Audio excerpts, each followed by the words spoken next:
Hello, scholars. This is 1.3 Political Ideologies Part 2. Please pause and copy down your objectives. We'll be focusing on liberal and conservative domestic policy positions, foreign policy positions, and then political parties in the United States. Let's go. Okay, so we had mentioned a couple basic beliefs that liberals have in 1.2. Let's go a little bit deeper. So liberals generally believe that government programs and services can make for a better society, that these programs can improve people's lives, and they believe that the government should promote economic equality. They believe that we should try to whatever degree we can, ensure equal outcomes.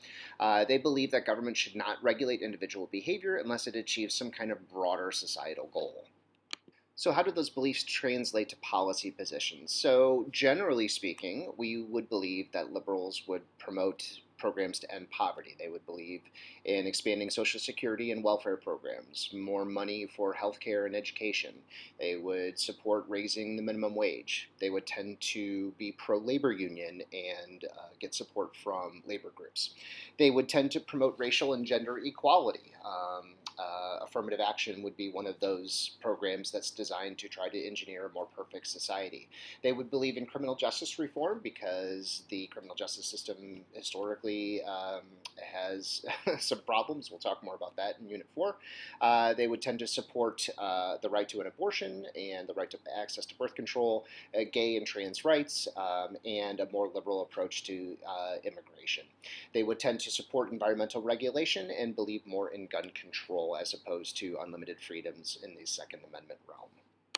Conservatives generally believe that the economy does better with less government interference. So again, as mentioned in 1.2, they believe in a laissez-faire or hands-off approach to the economy. They believe in equality of opportunity as opposed to equality of condition. In other words, that we should all have an equal starting point, but if we end up with different outcomes and some people are richer than others, well, that's okay. That's a result of natural initiative and risk-taking and hard work. They would believe in the importance of self-reliance and accountability. They would tend to oppose programs run by the government designed to engineer a more perfect, classless, raceless society, and would believe in the importance of religion and morality in public affairs. Those beliefs translate to particular policy positions just like liberals. Conservatives generally tend to support free markets. They believe in less regulation and less taxes. That's going to lead to more profits and more economic growth. They would want to reduce welfare programs or at least stop their expansion, and tend to be against labor unions because they feel like that is not good for business.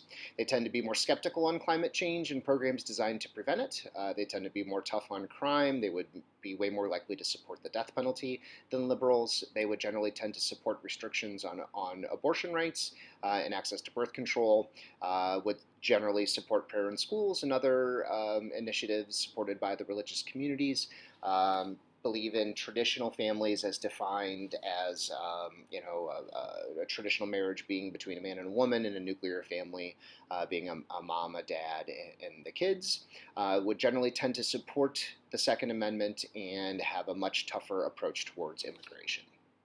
So we can talk about foreign policy as well, although in some ways foreign policy is a little bit less clear than domestic policies. Liberals would generally support protective tariffs, that is, taxing imports from other countries in order to make American products cheaper and protect American jobs. They would tend to be more dovish or more opposed to military interventions abroad by the United States, and conservatives would generally support free trade policies and be against protective tariffs, and generally tend to have a more hawkish view of foreign policy and tend to support internationalism and American involvement abroad, and having America have a strong police presence in the world. Now, it's important to remember that we've been talking about generalizations, right? Liberals generally believe this, conservatives generally believe that. That's not going to necessarily hold true all the way down the line. So if you're sitting there full of righteous indignation because you're like, my gram is conservative, but she supports abortion rights, or, my uncle is gay and supports LGBTQ rights, but believes in low taxation, well, those things can certainly be true, right? Humans are complicated, and very few liberals would identify with every single one of these liberal generalizations, and same for conservatives. So just keep in mind, we're talking big picture here. What makes things even more complicated is that in the modern era, with Donald Trump being at the helm of of the Republican Party, we're starting to see some realignment to a certain degree. There's some debate in the Republican Party. Are the Republicans still free trade, or are they increasingly supporting tariffs like Donald Trump wanted to put tariffs against China? Donald Trump has been skeptical of U.S. international involvement and highly critical of NATO. Right? It's normal for political parties to do a certain amount of realignment over time, and in this new age of globalization and economic populism, we may see some of these party policy positions begin to shift a little bit. So just keep in mind that we have a little asterisk when it comes to the economic populism of Trump and the Republican Party. In terms of political parties, America is largely a two-party system. Now, we actually have dozens and dozens of political parties. You could do a quick Google search and you would be shocked to find how many different political parties exist in the United States. But the only two that are really competitive in a real way are Democrats and Republicans. The third parties that usually make a decent showing in our state and in our country are the Green Party. That is a party focused more on environmental issues and made up more of people who are liberal. The Constitution Party, in Missouri at least, is a party dedicated to conservative principles and the role and importance of religion in government and society. And you have the Libertarian Party, which is largely freedom-oriented, both economically and conservatively. But in the way our system works, it is highly unlikely that the third party would ever actually win, for example, a presidential election. Whether that two-party system is ultimately good for democracy or not is subject to debate, but that's the system that we have.